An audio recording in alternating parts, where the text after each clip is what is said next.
Sandalwood queen Ramya ಏನೇ ಮಾಡಿದ್ರೂ ಅದು ಸುದ್ದಿ. ಅವರು ವಿನಾಕಾರಣ ಸುದ್ದಿ ಅಂತೂ ಆಗೋದಿಲ್ಲ ಬಿಡಿ. ಸಿನಿಮಾದಲ್ಲಿ ಇರ್ಲಿ ಬಿಡ್ಲಿ, ಸಿನಿಮಾ ಮಾಡದಿರ್ಲಿ, ಸದಾ ಸುದ್ದಿಯಲ್ಲಿರೋ ಒನ್ ಅಂಡ್ ಓನ್ಲಿ ನಟಿಮಣಿ ಅಂದ್ರೆ ಅದು ರಮ್ಯಾ. ಹೌದು, ರಮ್ಯಾ ಇರೋದೇ ಹಾಗೆ. ಎಲ್ಲರಂತಲ್ಲ ಈ ಸ್ಯಾಂಡಲ್ವುಡ್ ಕ್ವೀನ್. ಇಷ್ಟಕ್ಕೂ ರಮ್ಯಾ ವಿಷಯ ಈಗೇಕೆ ಅಂತೀರಾ? ಆಗ್ಲೇ ಹೇಳಿದಂತೆ ರಮ್ಯಾ ಸುಮ್ನೆ ಯಾವ ವಿಚಾರಕ್ಕೂ ಸುದ್ದಿ ಆಗೋದೇ ಇಲ್ಲ. ಹಾಗೊಂದ್ ವೇಳೆ ಸುದ್ದಿ ಆಗ್ಬಿಟ್ರೆ ಅದೊಂದು ರೀತಿ ಸಾಕಷ್ಟು ಕುತೂಹಲದ ಸುದ್ದಿ ಅಂತೂ ಹೌದು. ಈ ಬಾರಿಯ ಸುದ್ದಿಯು ಅಂತಹದ್ದೇ. ಅಂದಹಾಗೆ ರಮ್ಯಾ ಅವರು ನವೆಂಬರ್ 29ರಂದು ತಮ್ಮ ಜನ್ಮದಿನ ಆಚರಿಸಿಕೊಂಡಿದ್ದಾರೆ. ಪ್ರತಿ ವರ್ಷದ ಹುಟ್ಟುಹಬ್ಬವನ್ನ ರಮ್ಯಾ ಡಿಫ್ರೆಂಟ್ ಆಗಿ ಆಚರಿಸಿಕೊಳ್ತಾನೆ ಇರ್ತಾರೆ. ಈ ಬಾರಿ ಅದಕ್ಕಿಂತ ಡಿಫ್ರೆಂಟ್ ಅಂದ್ಕೊಳ್ಳಿ.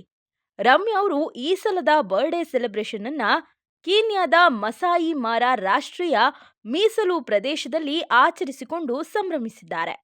ರಮ್ಯಾ ಅವರು ಚಿತ್ರರಂಗದಲ್ಲಿದ್ರೂ ಯಾವುದೇ ಸಿನಿಮಾ ಮಾಡ್ತಿಲ್ಲ. ಆದ್ರೂ ರಮ್ಯಾ ಆಗಾಗ ಸುದ್ದಿ ಆಗ್ತಲೇ ಇರ್ತಾರೆ. ಸದ್ಯ ಅವರ ಬ್ಯೂಟಿಫುಲ್ ಫೋಟೋ ಒಂದು ಸಾಮಾಜಿಕ ಜಾಲತಾಣದಲ್ಲಿ ವೈರಲ್ ಆಗಿದೆ. ಅವರ ಫೋಟೋಗಳು ವೈರಲ್ ಆಗೋದು ಕೂಡ ಕಾಮನ್. ಆದ್ರೆ ಅವರ ಆಪ್ತ ಗೆಳೆಯ ಸಂಜೀವ್ ಮೋಹನ್ ಅವರು ಹಂಚಿಕೊಂಡಿರುವ ಕೆಲ ಫೋಟೋ ಸದ್ಯ ಸೌಂಡ್ ಮಾಡ್ತಿದೆ. ರಮ್ಯಾ ಅವರನ್ನ ಚಿತ್ರದಲ್ಲಿ ನೋಡ್ಬೇಕು, ಅವರು ಕಮ್ಬ್ಯಾಕ್ ಆಗ್ಬೇಕು ಅಂತ ಅವರ ಅದೆಷ್ಟೋ ಜನ ಫ್ಯಾನ್ಸ್ ಕಾಯ್ತಿರೋದಂತೂ ಸುಳ್ಳಲ್ಲ. ಇನ್ನೇನು ರಮ್ಯಾ ಅವರು ಆ ಸಿನಿಮಾದಲ್ಲಿ ನಟಿಸ್ತಿದ್ದಾರೆ, ಈ ಸಿನಿಮಾ ಒಪ್ಕೊಂಡಿದ್ದಾರೆ ಅನ್ನುತ್ತಿದ್ದಂತೆಯೇ ಅಲ್ಲಿಂದ ಅವರು ಹೊರ ನಡೀತಾರೆ. ಅವರ ಫ್ಯಾನ್ಸ್ಗೆ ಮತ್ತದೇ ನಿರಾಸೆ. ಸದ್ಯ ರಮ್ಯಾ ಅವರು ಯಾವುದೇ ಹೊಸ ಸಿನಿಮಾ ಒಪ್ಕೊಂಡಿಲ್ಲ, ಆ ಸೂಚನೆಯೂ ಇಲ್ಲ. ರಮ್ಯಾ ಅವರ ಕೆಲ ಫೋಟೋಗಳು ವೈರಲ್ ಆಗಿರೋದು ಎಲ್ಲೆಡೆ ತರಹೇವಾರಿ ಸುದ್ದಿಗೆ ಗ್ರಾಸವಾಗಿದೆ. ಕೀನ್ಯಾದ ಮಸಾಯಿ ಮಾರಾ ರಾಷ್ಟ್ರೀಯ ಮೀಸಲು ಭಾಗದಲ್ಲಿ ಅವರು ತಮ್ಮ ಜನ್ಮದಿನವನ್ನ ಆಚರಿಸಿಕೊಂಡಿದ್ದಾರೆ. ಅವರ ಆಪ್ತ ಗೆಳೆಯನ ಜೊತೆ ಆ ಜಾಗದಲ್ಲೆಲ್ಲ ಸುತ್ತಾಟ ನಡೆಸಿದ್ದಾರೆ. ಪ್ರತಿ ಬಾರಿಯ ಬರ್ತ್ಡೇಗೆ ಅವರು ಹಲವು ಕಡೆ ಸುತ್ತಾಟ ನಡೆಸೋದು ಸಹಜ. ಸುತ್ತಾಡಿದ ಕೆಲವು ಫೋಟೋಗಳನ್ನ ಹಂಚಿಕೊಳ್ಳುವುದೂ ಉಂಟು. ಕೆಲವೊಮ್ಮೆ ಅವರು ಯಾವ ಫೋಟೋಗಳನ್ನ ಪೋಸ್ಟ್ ಮಾಡಲ್ಲ. ಈಗಲೂ ರಮ್ಯಾ ಅವರು ಫೋಟೋನ ಪೋಸ್ಟ್ ಮಾಡಿಲ್ಲ. ಆದ್ರೆ ಅವರ ಗೆಳೆಯರಿಂದಾಗಿ ಮೋಹಕ ತಾರೆ ರಮ್ಯಾ ಕೀನ್ಯಾದಲ್ಲಿ ಹುಟ್ಟುಹಬ್ಬ ಆಚರಿಸಿಕೊಂಡಿದ್ದಾರೆ ಅನ್ನೋದು ಗೊತ್ತಾಗಿದೆ. ರಮ್ಯಾ ಅವರ ಆಪ್ತ ವಲಯದಲ್ಲಿರುವ ಸಂಜೀವ್ ಮೋಹನ್ ಎಂಬುವರು ರಮ್ಯಾ ಜೊತೆಗಿನ ಫೋಟೋನ ಪೋಸ್ಟ್ ಮಾಡಿದ್ದಾರೆ. ರಮ್ಯಾ ಅವರಿಗೆ ಸಂಜೀವ್ ಜೊತೆ ಒಳ್ಳೆಯ ಫ್ರೆಂಡ್ಶಿಪ್ ಇದೆ. ಈ ಮೊದಲಿನಿಂದಲೂ ಸಂಜೀವ್ ಅವರು ಇನ್ಸ್ಟಾಗ್ರಾಂನಲ್ಲಿ ರಮ್ಯಾ ಫೋಟೋಗಳನ್ನ ಪೋಸ್ಟ್ ಮಾಡ್ತಿದ್ರು.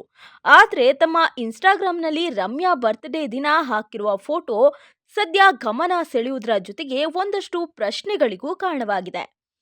ಅಂದಹಾಗೆ ಸಂಜೀವ್ ತಮ್ಮ ಸೋಷಿಯಲ್ ಮೀಡಿಯಾದಲ್ಲಿ ರಮ್ಯಾ ಜೊತೆಗಿರುವ ಫೋಟೋವನ್ನ ಹಾಕಿಕೊಂಡು ಹ್ಯಾಪಿ ಬರ್ತ್ಡೇ ದೀವು, ಯಾವಾಗ್ಲೂ ಪ್ರೀತಿಸ್ತೇನೆ, ನಿಮ್ಮ ಜೊತೆ ಇರೋದು ಯಾವಾಗ್ಲೂ ಸುಂದರವಾಗಿರುತ್ತೆ ಅಂತ ಸಂಜೀವ್ ಪೋಸ್ಟ್ ಮಾಡಿದ್ದಾರೆ. ಈ ಪೋಸ್ಟ್ಗೆ ಮಸಾಯಿ ಮಾರಾ ಕೀನ್ಯಾ ಅಂತ ಲೊಕೇಶನ್ ಹಾಕಿದ್ದಾರೆ. ಸದ್ಯ ಸಂಜೀವ್ ಅವರು ಕೀನ್ಯಾದಲ್ಲಿಯೇ ಇದ್ದಾರೆ.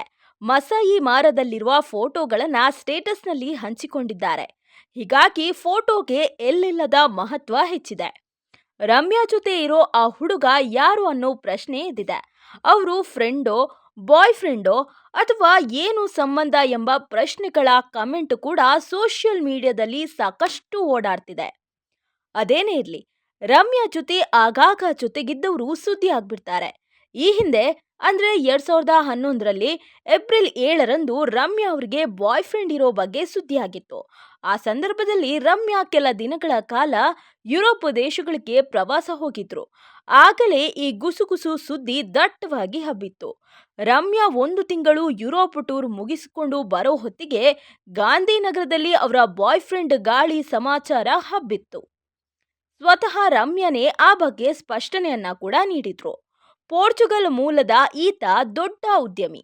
ಐಪಿಎಲ್ ಪಂದ್ಯಾವಳಿ ವೀಕ್ಷಿಸೋಕೆ ಏಪ್ರಿಲ್ 12ರಂದು ಬೆಂಗಳೂರಿಗೆ ಬರ್ತಿರೋದಾಗಿ ರಮ್ಯಾ ಹೇಳ್ಕೊಂಡಿದ್ರು. ಆಗ ಅವರೇ ರಮ್ಯಾ ಬಾಯ್ ಫ್ರೆಂಡ್ ಎಂಬ ಬಗ್ಗೆ ಎಲ್ಲೆಡೆ ಸುದ್ದಿಯಾಗಿತ್ತು. ಈತ ಉದ್ಯಮಿ, ಇವರ ಪೋಷಕರು ಯುರೋಪಿನ ಎಲೆಕ್ಟ್ರಾನಿಕ್ಸ್ ಉತ್ಪನ್ನಗಳಲ್ಲಿ ಅತ್ಯಧಿಕ ಷೇರುಗಳನ್ನು ಹೊಂದಿದ್ದಾರೆ. ಇವರ ತಂದೆ ಪೋರ್ಚುಗಲ್ನಲ್ಲಿ ಪ್ರಭಾವಿ ವ್ಯಕ್ತಿಯಾಗಿದ್ದು ಅಲ್ಲಿನ ಆರ್ಥಿಕತೆಗೆ ಸಾಕಷ್ಟು ಕೊಡುಗೆ ನೀಡಿದ್ದಾರೆ ಎಂದಿದ್ರು ರಮ್ಯಾ. ಆಮೇಲೆ ಆ ಬಗ್ಗೆ ಎಲ್ಲೂ ಸುದ್ದಿ ಆಗ್ಲೇ ಇಲ್ಲ. ಆದ್ರೆ ಆಗ ರಮ್ಯಾ ಇನ್ನೇನು ಬಾಯ್ ಫ್ರೆಂಡ್ ಜೊತೆ ಮದ್ವೆ ಆಗ್ತಾರೆ ಅಂತೆಲ್ಲ ಸುದ್ದಿಯಾಗಿತ್ತು. ಇತ್ತೀಚೆಗೆ ಕೆಆರ್ಜಿ ಸ್ಟುಡಿಯೋಸ್ನ ಕಾರ್ತಿಕ್ ಗೌಡ ಜೊತೆ ಇದ್ದ ಫೋಟೋ ಕೂಡ ಸಾಕಷ್ಟು ವೈರಲ್ ಆಗಿತ್ತು. ಆಗ್ಲೂ ಬೇರೇನೋ ಸುದ್ದಿ ಹರಡಿತ್ತು. ಆಮೇಲೆ ಆ ಸುದ್ದಿಯು ತಣ್ಣಗಾಯ್ತು. ಈಗ ನೋಡಿದ್ರೆ ರಮ್ಯಾ ಕೀನ್ಯಾಗೆ ಹೋಗಿ ಅಲ್ಲಿ ಬರ್ತ್ಡೇ ಆಚರಿಸಿಕೊಂಡಿದ್ದಾರೆ. ಆದ್ರೆ ಎಲ್ಲರೂ ಇನ್ನೇನು ಅರ್ಥ ಕಲ್ಪಿಸಿಕೊಂಡಿರೋದು ನಿಜ. ಇದಕ್ಕೆಲ್ಲ ಸ್ಪಷ್ಟತೆ ಸಿಗ್ಬೇಕಾದ್ರೆ ಸ್ವತಃ ರಮ್ಯಾ ಅವರೇ ಉತ್ತರಿಸಬೇಕಿದೆ. ಅದೇನೇ ಇರ್ಲಿ, ರಮ್ಯಾ ಅವರು ಇತ್ತೀಚೆಗೆ ನಟನೆಯಿಂದ ದೂರವೇ ಉಳಿದಿದ್ದಾರೆ. ಹಾಸ್ಟೆಲ್ ಹುಡುಗರು ಬೇಕಾಗಿದ್ದಾರೆ ಸಿನಿಮಾದಲ್ಲಿ ಅವರು ಗೆಸ್ಟ್ ಆಗಿದ್ರು. ಆದ್ರೆ ತಮ್ಮ ಒಪ್ಪಿಗೆ ಇಲ್ಲದೆ ಕೆಲ ದೃಶ್ಯ ಬಳಸಲಾಗಿದೆ ಅಂತ ರಮ್ಯಾ ಕೋರ್ಟ್ ಮೆಟ್ಟಿಲೇರಿದ್ರು. ಅದಾದ ನಂತರ ಧನಂಜಯ್ ನಟನೆಯ ಉತ್ತರಾಖಂಡ ಸಿನಿಮಾದಲ್ಲಿ ನಾಯಕಿ ಅಂತ ಅನೌನ್ಸ್ ಆಗಿತ್ತು. ಅದೇನಾಯ್ತೋ ಏನೋ ಅಲ್ಲಿಂದಲೂ ಅವರು ಹೊರಬಂದ್ರು. ರಮ್ಯಾ ಬರೀ ನಟಿಯಾಗಿ ಉಳಿದಿಲ್ಲ, ಅವರೊಬ್ಬ ರಾಜಕಾರಣಿ ಕೂಡ. ಮಾಜಿ ಸಂಸದೆ ಆಗಿದ್ರೂ ಅವರೇಕೋ ಮತ್ತೆ ರಾಜಕಾರಣದತ್ತ ಹೆಚ್ಚು ಒಲವು ತೋರುವಂತೆ ಕಾಣ್ತಿಲ್ಲ. ಅತ್ತ ಸಿನಿಮಾದತ್ತ ಮುಖ ಮಾಡ್ತಿಲ್ಲ. ಅವರು ಸಿನಿಮಾದಲ್ಲಿ ಕಾಣಿಸ್ಕೊಳ್ಬೇಕು ಅಂತ ಬಹಳಷ್ಟು ಮಂದಿ ಕಾಯ್ತಿರೋದಂತೂ ನಿಜ. ಸದ್ಯಕ್ಕೆ ರಮ್ಯಾ ಜೊತೆಗೆ ಇರುವ ಈ ಹುಡುಗ ಯಾರು ಅನ್ನೋ ಪ್ರಶ್ನೆ ಮಾತ್ರ ಎಲ್ಲೆಡೆ ಹಬ್ಬಿದೆ.